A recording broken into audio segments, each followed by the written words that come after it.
on the Tour du Mont Blanc, there's just literally never, ever a dull moment. It passes through some of the best scenery in the world. Every single day, there's something different to see.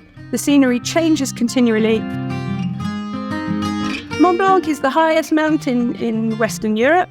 It's 166 kilometres or 100 miles to walk around. The total height gain and descent is around about 10,000 metres or 32,800 feet, which is just a bit higher than Everest. And the total hiking time, if you add it all up, if you're moving at a nice steady plod, is precisely 57 hours. If you want to get it when it's quiet, you need to come when the lifts aren't open. It's usually a bit too snowy before the lifts are open in June, so if you want to get the Lac Blanc quiet, then you need to come in September after the lifts close. June can be snowy, July can be snow-free, usually quite hot, pretty crowded, but amazing, amazing flowers in July.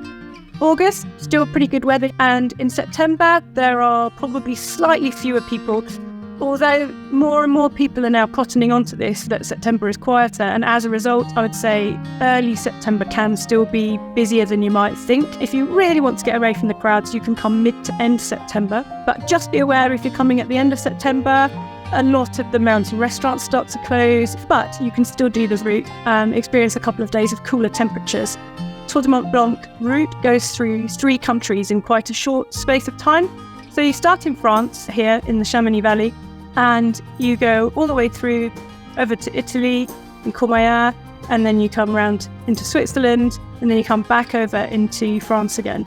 Before you start planning, you're probably going to want to choose your itinerary, and the main thing you're going to have to work out is how many days you're going to do. So there's hundreds and hundreds of versions of the route, and most people do, I would say, either a highlights version in 6, 7 or 8 days using minibuses to shorten some of the days, or maybe do the full route in 10 or 11 days. It passes through some of the best scenery in the world. I think a lot of multi-day hikes maybe cover a couple of boring sections so that you get from A to B.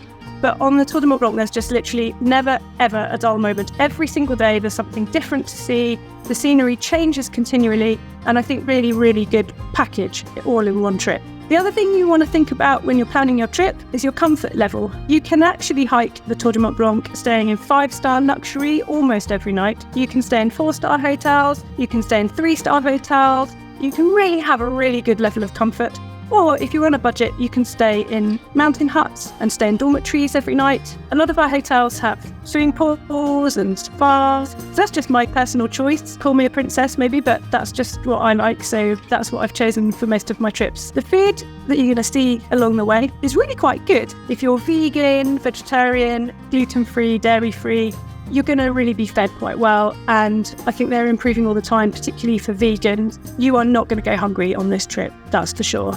A lot of people ask, can I do it? Who can do the Tour du Mont Blanc? Anybody.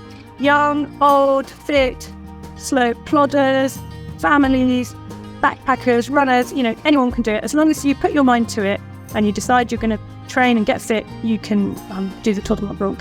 You're only going to be carrying around about 7 kilo pack, and you have to just be able to carry that for 7 or 10 consecutive days. It is totally and utterly achievable. You don't have to be an athlete, but the fitter you are, the easier obviously it's going to be. So the more hiking you can do beforehand, the better. So the best exercise you can do beforehand is going to be hiking and running, and that's going to be much more effective than hitting gym for weight sessions. So you need to have a good level of aerobic fitness. Doesn't mean you need to be fast. A good slow, steady plod is absolutely fine. Most days, the height gain is around 1,000 metres, which is about 3,300 feet. Anyone who thinks that's a bit too much for them, you can book a private trip and you can get the days shortened with transfers, or you can just take it a bit easier and do shorter steps. Whenever you do the Tour du Mont Blanc, it should be on every hiker's bucket list. It is just so beautiful. So come and join us and you can do it.